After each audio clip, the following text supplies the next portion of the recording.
Before I taught my first yoga class, I asked my mother, who's been a math professor and an educator her whole life, if she had any tips.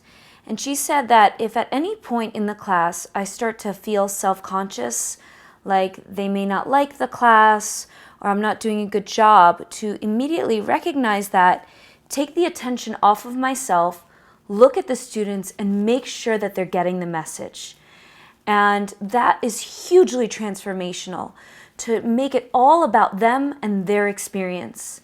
Another thought that I find helpful in classes where things just don't seem to be flowing, it just keeps seeming to tank and it's going downhill, is that everything can change in a second.